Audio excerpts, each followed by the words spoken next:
बहुत समय पहले की बात है। जंगलपुर के एक जंगल में जानवरों की एक छोटी सी बस्ती थी, जिसमें एक मोटा हाथी रहता था, जिसका नाम था भोलू। वो बहुत ही दयालु और अच्छा था। भोलू घूमते घूमते जंगल में एक आम के पेड़ के पास पहुंचता है, जो एक चमत्कारी पेड़ होता है और उसकी रखवाली एक तोता करता है। जैसे ही भोला भालू उधर पहुंचता है, तोता उड़ता उड़ता उसके पास आता है और आकर एक टहनी पे बैठ जाता है। तोता उसको बोलता है, तुम ये फल नहीं खा सकते, क्योंकि ये फल वही खा सकता है जो ये 3 इम्तिहान पूरे करेगा, वही इस पेड़ के आम को खा सकता है। भोला हाथी रजामंद हो जाता है। ये इम्तिहान शुरू हो जाता है।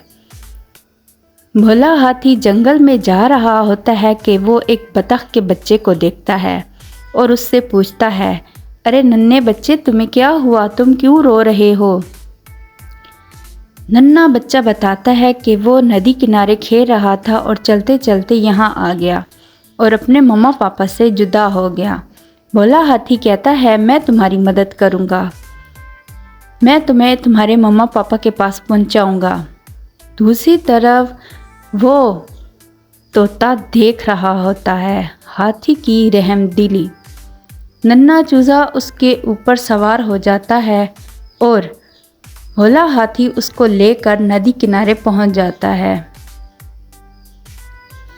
नन्हा बतख का बच्चा अपने मामा पापा से मिलता है और बहुत खुश होता है। तोता दूसरी तरफ देख रहा होता है और वो हाथी की इस रहमदिली पर बहुत खुश होता है। हाथी ने ये इम्तिहान पार कर लिया होता है। कुछ दिनों बाद जंगल में आग लग जाती है। सारे जानवर डर के मारे इधर उधर भाग रहे होते हैं, लेकिन भोला हाथी वहीं खड़ा होता है और वो ये सब मंजर देख रहा होता है। वो अपनी बहादुरी से और अपनी अक्लमंदी से पानी ले आता है और आग को बुझा देता है। आग बुझ जाती है और वही तोता उसका ये रूप भी देख रहा होता है। वो उसकी अक्लमंदी पर बहुत खुश होता है और कहता है, ये है वही इंसान जो मेरे इस इम्तिहान को पार कर सकता है। हाथी का ये इम्तिहान भी पूरा होता है। हर तरफ हरियाली हो जाती है और हाथी खुश हो जाता है। फिर भोला हाथी बैठा होता है और एक बिल्ली जिसका नाम टॉमी होता है, हाथी को तंग कर रही होती है, लेकिन हाथी उससे गुस्सा नहीं होता और उसको प्यार से समझाता है।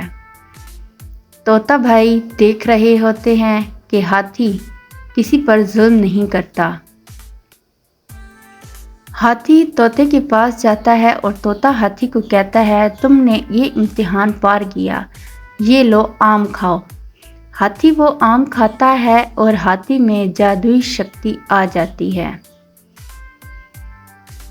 हाथी का अंदर रहमदिली और बहादुरी से भरा होता है।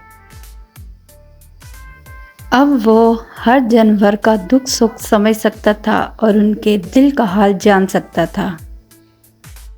उसने इस ताकत का कभी गरूर नहीं किया, बल्कि हर जानवर की मदद की। अब जंगल में कोई झगड़ा नहीं होता था, सभी खुशी खुशी रहते थे। उधर ज़ेबरा कहता है, भोला हाथी, तुमने ये साबित कर दिया कि रहम दिल होना ही सबसे बड़ा जादू है। भोला हाथी ने सबको सिखाया, रहम दिल होना, बहादुर होना और अच्छा दोस्त होना ही सबसे बड़ा जादू है, और इस जादू से हम दुनिया की हर ताकत को पार कर सकते हैं। तो दोस्तों, कैसी लगी आज की कहानी? यकीनन आपको पसंद आई होगी। पसंद आई है तो एक छोटा सा comment, like, subscribe and share ज़रूर करना।